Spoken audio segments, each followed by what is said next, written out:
Yeah, I love the coast, love the shoreline. I love going surf kayaking off Lawrencetown Beach. I love paddling on the eastern shore. The beaches, the headlands. The variety of landscapes. I love the estuaries of our rivers like the Musqueam, the 9 Mile River.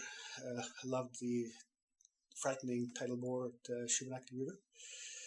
There are lots of nice places there, lots of variety. I'm from Ontario, where we don't have a coast to speak of, and one of the reasons I moved here is because I think it's amazing to be able to go for a bike ride along the Ospatogan Peninsula and just look out over the bay there, or go to the beach. I can bike to the beach if I want, living in Halifax, which is amazing. So for me, it's just about experiencing the beauty of nature and enjoying myself in a beautiful wild area.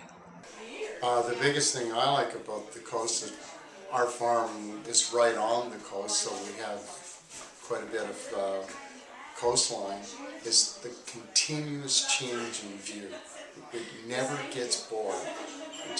My wife and I are constantly looking at the ocean. Every day it's something different, and of course we face west, so we get these amazing sunsets. I have big concerns about our coast. Seeing part of our coast disappear. I have a piece of property on the coast and I'm concerned about that. I hate seeing the rocks dumped in the water. That's a big concern. It's not natural. I like the natural coastline. We still treat it as a garbage dump. We're quite happy to have more industry come in, or fishing pens, whatever, in the name of jobs, but when we look at how the water and the land and those activities come together, I don't think we actually understand individually, and I think scientifically there's a huge amount we don't know. That's disturbing, because once it has changed, it's never going to go back. The biggest thing that concerns me personally about the coast is, at our particular place, it's washing away. And it's not gradual, it's washing away very quickly. The ice is melting, the water is increasing in volume, the storms are increasing, therefore the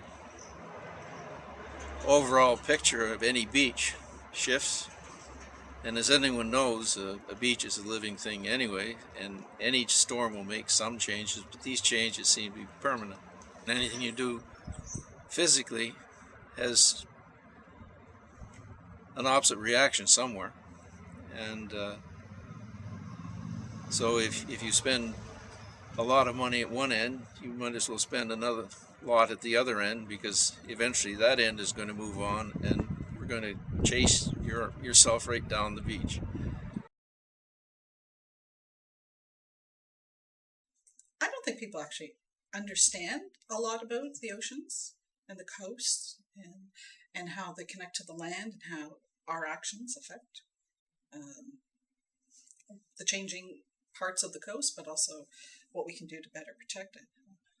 It's a complicated issue, but basically we have to decide what we want to do with the coast, and we have to, through our government, we have to get together and have some policy about coastal zone management, and eventually the Coastal Act, which will specify all these parts. So we need public access, we need clean water, we need healthy environment, so we can all continue to enjoy our coastal waters forever. My feeling is that because the coast is a shared resource, we run into this issue of the tragedy of the commons. If it's just a sort of a weak act with these sort of, people ought to do this, then I feel that not one person has a particular incentive to do it because the coast doesn't belong to them. So really, to me, this is a case where it's a clear role for government to step in and put some very stringent laws in place based on the scientific evidence that shows what needs to be done to protect the coast, and then everybody can follow those rules and we'll all be happy and the coast will be healthy.